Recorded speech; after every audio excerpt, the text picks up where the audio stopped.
Assalamualaikum warahmatullahi wabarakatuh. Salam sejahtera untuk kita sekalian. Salam, Om Swastiastu, Namo Buddhaya, salam kebajikan. Selamat siang teman-teman media yang saya cintai dan saya banggakan. Kembali kita siang ini akan update Kamtibmas hari Rabu tanggal 3 Februari 2021. Beberapa hal yang perlu saya sampaikan pada kesempatan ini. Yang pertama yang kami sampaikan terkait pemblokiran rekening anggota FPI oleh PPATK.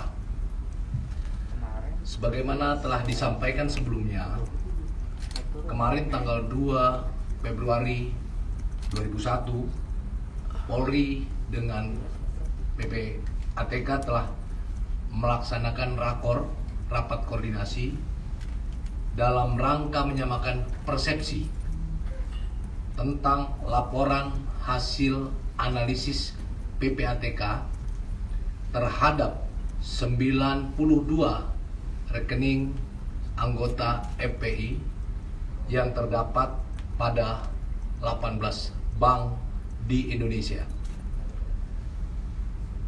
Saat ini penyidik masih mendalami hasil analisis dari PPATK terkait rekening tersebut. Apakah memenuhi unsur-unsur pidana, apakah tidak memenuhi. Jadi masih didalami.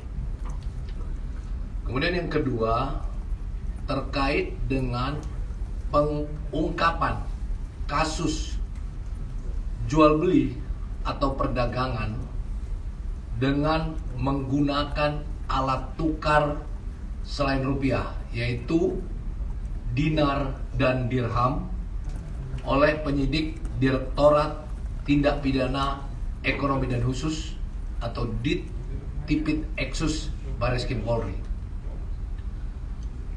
Pengungkapan kasus ini berasal dari informasi yang diperoleh oleh tim penyidik hari Kamis tanggal 28 Januari 2021. Hal tersebut terkait dengan adanya video viral tentang penggunaan alat tukar selain rupiah, yaitu dinar dan dirham, sebagai alat transaksi jual beli atau perdagangan di Jalan Tanah Baru, daerah Depok, Jawa Barat. Menindaklanjuti hal tersebut, penyidik Direktorat Tindak Pidana Eksus pada hari Selasa tanggal 2 Februari 2021 telah melakukan penangkapan. Ya, saya sampaikan penangkapan terhadap pelaku atas nama ZS.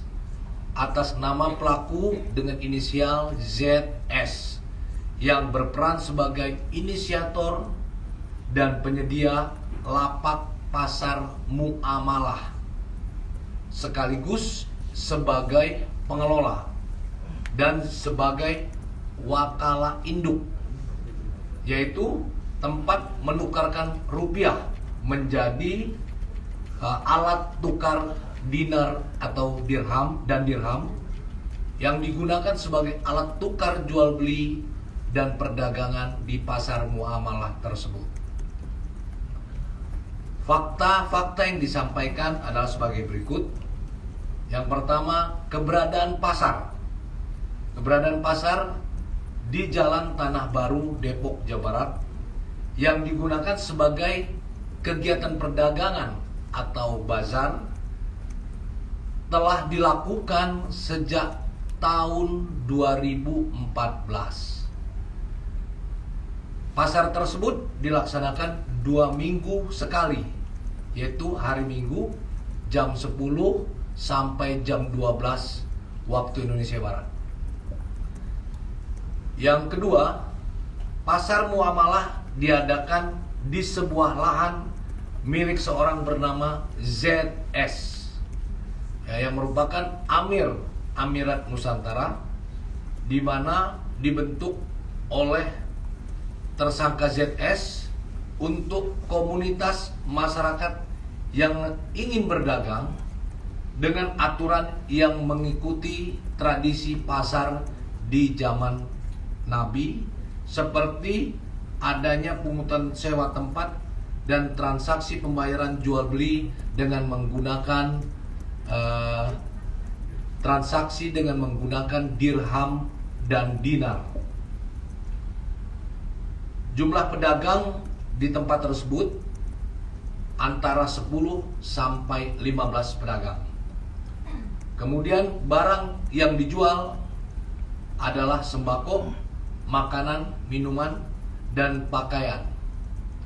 Kemudian tersangka ZS menentukan harga beli koin dinar dan dirham tersebut sesuai harga PT Aneka Tambang, ditambah 2,5% sebagai margin keuntungannya. Kemudian 6, dinar yang digunakan sebagai alat pembayaran di pasar muamalah adalah koin emas sebesar 4/4 gram emas 22 karat, sedangkan dirham yang digunakan adalah koin perak seberat 2,975 gram perak murni. Saat ini nilai tukar 1 dinar setara dengan 4 juta rupiah, sedangkan dirham setara dengan nilai 73.500 rupiah.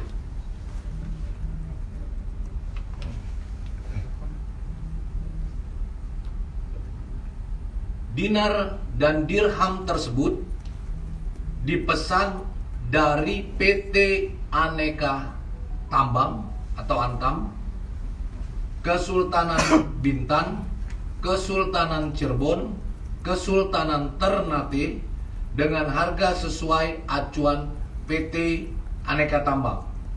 Selain itu, dirham perak diperoleh dari pengrajin daerah Pulau Mas, Jakarta dengan harga lebih murah dari acuan PT Aneka Tambang.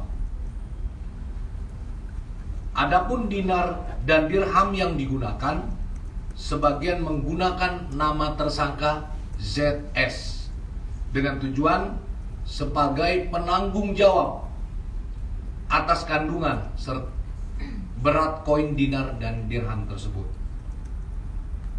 Atas perbuatannya, ZS dipersangkakan dengan pasal 9 Undang-Undang Nomor 1 Tahun 1946 tentang hukum pidana dan pasal 33 Undang-Undang Nomor 7 Tahun 2011 tentang mata uang dengan ancaman hukuman 1 tahun penjara dan denda 200 juta rupiah. Selanjutnya, penyidik juga telah melakukan pemeriksaan terhadap para saksi yang berperan dalam pelaksanaan perdagangan tersebut, yaitu pengawas, pedagang, dan juga pemilik lapak. Kemudian informasi yang ketiga yang kami sampaikan adalah Laka Lantas minggu keempat tahun 2021. Laka Lantas periode minggu keempat dibandingkan dengan minggu kelima, minggu ketiga. Angka Laka Lantas minggu keempat sebanyak 996 kejadian dengan angka 215 orang meninggal dunia, 123 orang luka berat, dan 1947 mengalami luka ringan. Dengan kerugian material 2.790.600 Rp271.000. Kemudian bila dibandingkan dengan angka laka lantas minggu ketiga di tahun 2021 ini, jumlah angka kecelakaan sebanyak 2.298 kejadian dengan angka meninggal dunia 442 orang, luka berat 238 orang, luka ringan 4.415 orang, dengan kerugian material 3.502.000.000 rupiah. Dari angka tersebut, ketika kita bandingkan, akan terjadi penurunan sebanyak 1.302 kejadian atau 56%.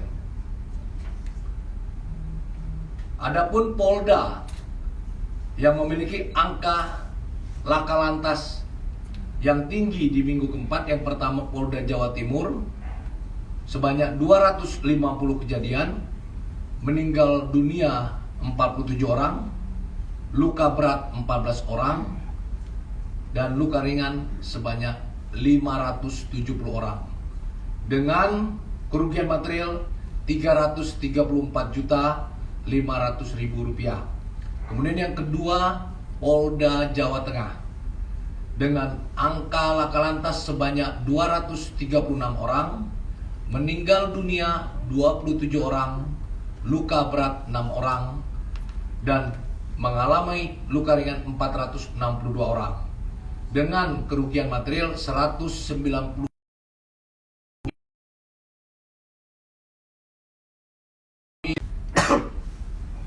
Informasi yang keempat yang kami sampaikan terkait dengan beberapa pertanyaan tentang calon Kabar Reskrim. Kami sampaikan saat ini masih dalam proses timbon jakti.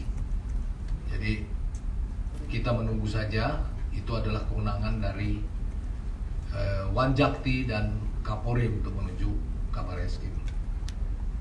Yang kelima, terkait dengan dugaan penipuan Grab Toko, penyidik masih mendalami dan sudah dilakukan pemeriksaan terhadap komisaris PT Grab Toko atas nama Aan. Nantinya akan dilakukan gelar perkara. Yang berikut update tentang kasus pembakaran bendera RI yang viral di medsos. Seperti yang telah disampaikan beberapa waktu yang lalu, kasus tersebut masih didalami oleh penyidik Krimsus Polda Aceh, di mana pembakaran yang dilakukan yang diviralkan oleh akun TikTok Aldia 266 telah ditangani dan telah teridentifikasi pemilik akunnya atas nama KA25 yang bertempat tinggal di Aceh, dan sementara yang bersangkutan sedang bekerja di Malaysia. Polri telah mengambil langkah-langkah bekerja sama dengan instansi terkait untuk menyelesaikan masalah ini, diantaranya dengan Kementerian Luar Negeri, Kementerian Kominfo, juga Interpol untuk menelusuri keberadaan KA yang melakukan tindak pidana pembakaran terhadap lambang negara Republik Indonesia, yaitu bendera merah putih. Pada intinya pelaku telah teridentifikasi. Ya, saat ini sedang pendalaman daripada penyidikan. Yang berikut terkait dengan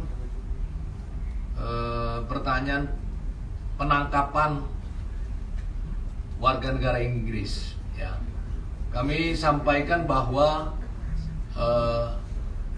bukan penangkapan tapi mengamankan seorang warga negara Inggris, ya, yang diamankan di rumah detensi Jakarta perlu kami sampaikan ini merupakan kewenangan dari imigrasi, bukan kewenangan dari pihak Polri.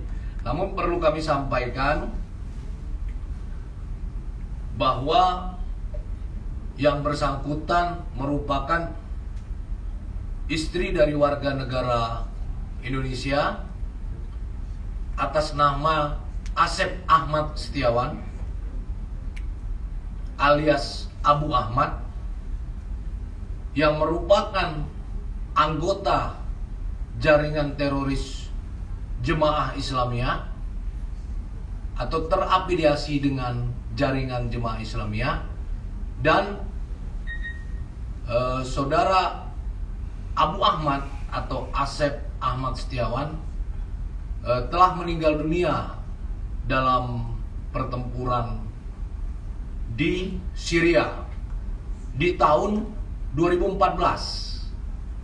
Jadi saya ulangi bahwa yang bersangkutan merupakan istri dari seorang warga negara Indonesia atas nama Asep Ahmad Setiawan alias Abu Ahmad, dan yang bersangkutan telah meninggal dunia di tahun 2014. Almarhum Asep Ahmad Setiawan alias Abu Ahmad merupakan salah satu anggota dari jaringan teroris Jemaah Islamiyah yang terafiliasi juga dengan jaringan Al-Qaeda dan telah meninggal di tahun 2014.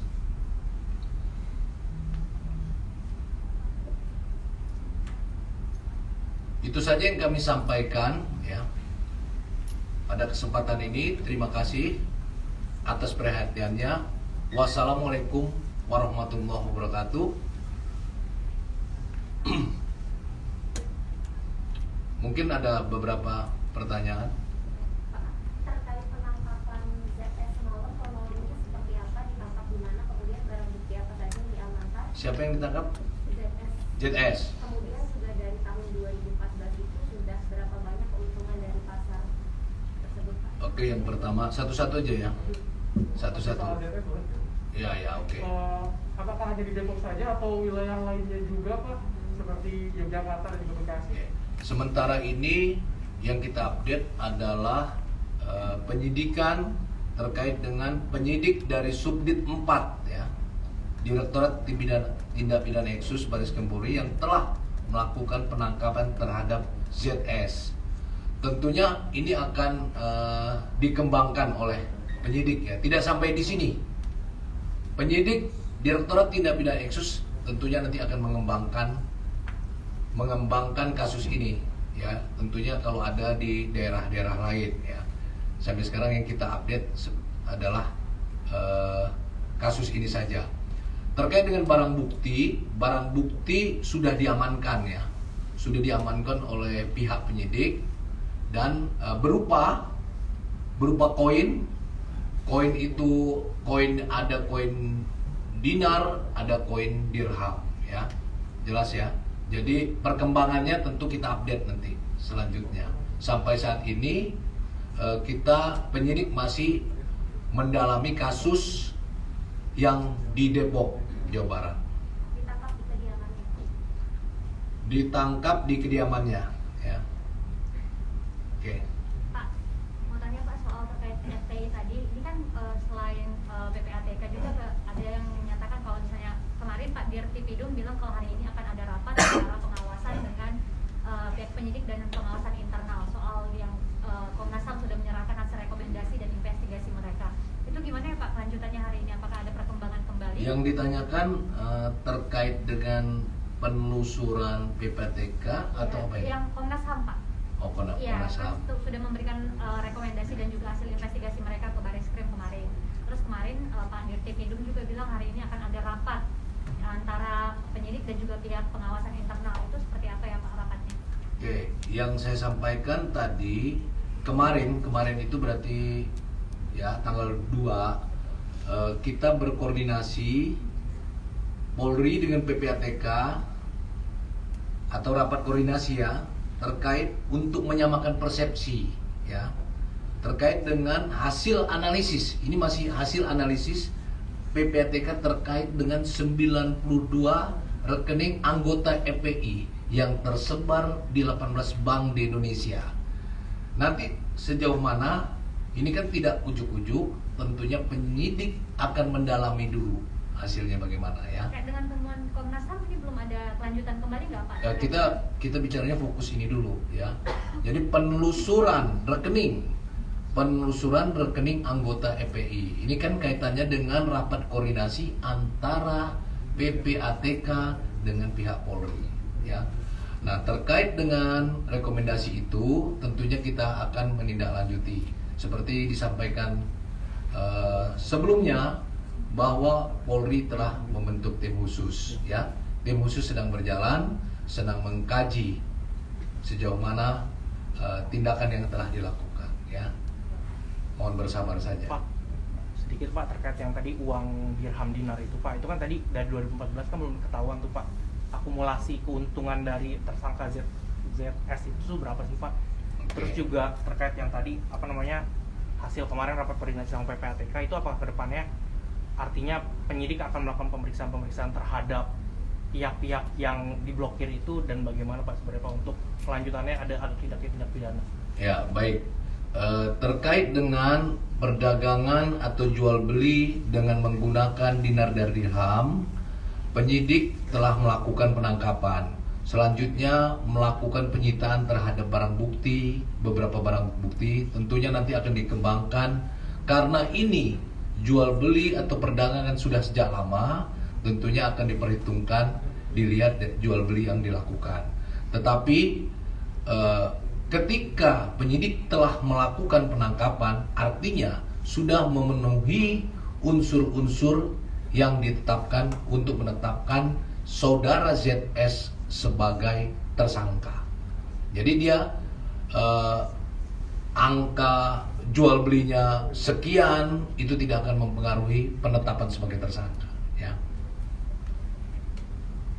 Yang PPATK Pak? Yang tanya sama ya, jangan diulang-ulang. Ya terlihat pemeriksaan nggak Pak, jadi itu orang pihak-pihak yang rekeningnya diblokir kan kalau di PPATK kan cuma dianalisis keuangannya Pak, ya. Tapi tidak dilakukan misalnya wawancara mendalam terkait dengan pemilikan. Yang terkait dengan PPATK ini kan ada 92. Tentunya proses itu kan masih dianalisa. Pastinya penyidik akan mendalami itu kan nanti akan satu persatu ya, didalami apa keterlibatan daripada pengiriman rekening tersebut ya. Ini ada kaitannya dengan istri dari seorang anggota teroris tadi ya. Itu salah satunya ya, nanti akan disampaikan. Terus juga, tapi berarti kan kemarin kan yang diblokir 92 ya Pak. Sejauh ini tuh apakah 92-nya masih diblokir atau semuanya udah ada beberapa yang dibuka Pak? Kalau diblokir itu berarti tidak bisa digunakan. Nah, di saat itu pemblokiran memberikan kesempatan penyidik untuk melakukan pendalaman. Jadi nanti kita akan update perkembangannya ya. Mohon rekan-rekan bersabar menunggu perkembangannya karena memeriksa itu tidak bisa secepat itu ya. Tadi ada disinggung soal kaitannya sama WNI Inggris yang soal PPATK, terkaitan dengan WNI Inggris ini maksudnya gimana ya Pak? Jadi begini, ini masih pendalamannya. Jadi peran daripada seorang WNI Inggris ini masih didalami. Jadi saya hanya mengatakan bahwa suaminya yang terlibat. Sementara peran daripada istri saudara Asep Ahmad Setiawan masih didalami oleh penyidik Densus 88 ya. Paham ya? Mungkin itu saja rekan-rekan. Satu lagi ya. Tadi yang soal Bapak nyinggung Amir Nusantara itu maksudnya gimana Pak? Amir itu pimpinan ya, pimpinan dari lapak, pimpinan dari pasar muamalah. Ya, ketua gitu. Jadi Amir itu bukan nama. Amir itu istilah sebagai pimpinan. Jadi pimpinan dari pasar muamalah dan sekaligus pengelola, sekaligus penanggung jawab. Oke, terima kasih. Wassalamualaikum warahmatullahi wabarakatuh.